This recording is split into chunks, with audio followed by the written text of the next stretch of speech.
এখানে আমি 2 কাপ আটা নিয়ে নিয়েছি। এখন লবণ দিয়ে দেব পরিমাণ মতো, একটু মিক্স করে নেব।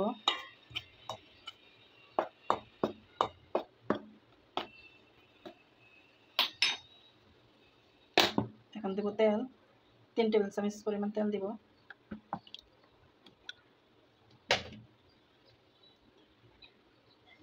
দিয়ে দেব পানি। পানিটা আমি হাফ কাপ পানি নিচ্ছি, যতটুকু লাগে।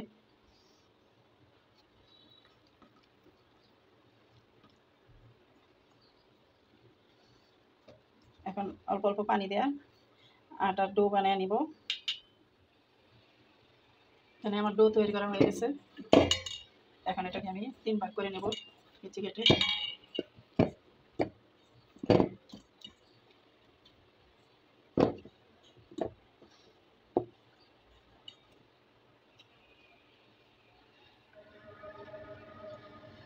এখানে একটা মিশ্রণ তৈরি করে নিচ্ছি 1 টেবিল স্পুন আটা দিয়ে।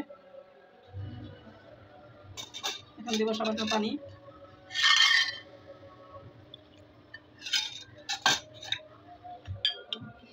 এটা ভালো করে মিক্স করে নেব।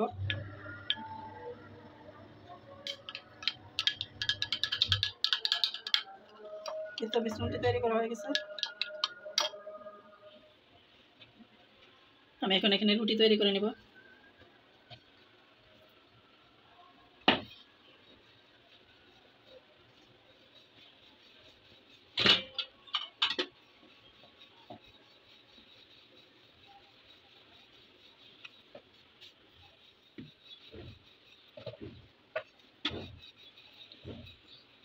রুটিটা হয়ে গেছে, এরকম থাকবে রুটি।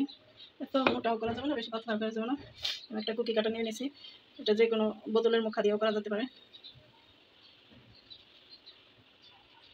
সবগুলো আমি এভাবে কেটে নিব।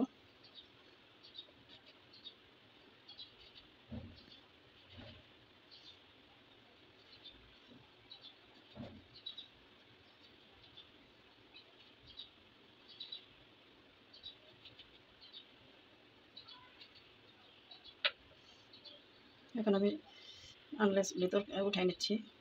ভিতর এটা দিয়ে আবার পরবর্তীতে রুটি বেলে বানাইতে হবে।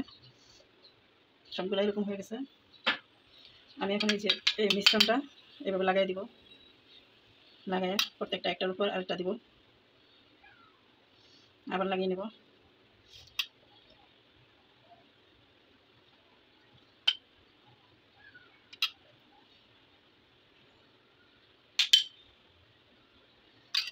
এখানে আমি মোট 5টা লেয়ার দিছি।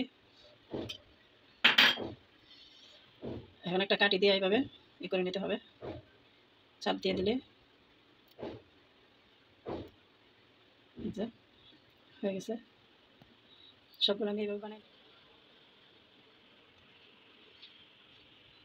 এখন আমি তেল গরম করে নিছি, তো তেলে ছেড়ে দিচ্ছি।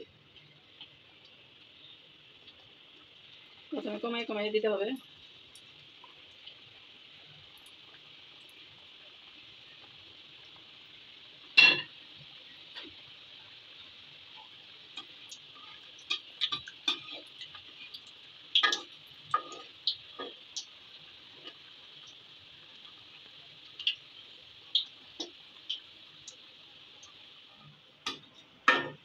এগুলোকে উল্টায় দেওয়ার কোনো দরকার নাই, এইভাবে উপরে উপরে তেল দিলে আস্তে আস্তে হয়ে যাবে।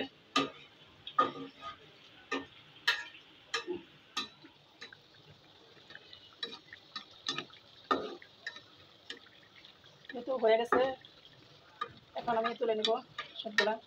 এগুলো এত সহজ বানানো, আপনারাও তৈরি করে দেখেন। খুবই সহজ, খুবই সহজ। খেতে সেই চার সাথে তো দারুণ, চা বসায় দিয়ে করা যায়।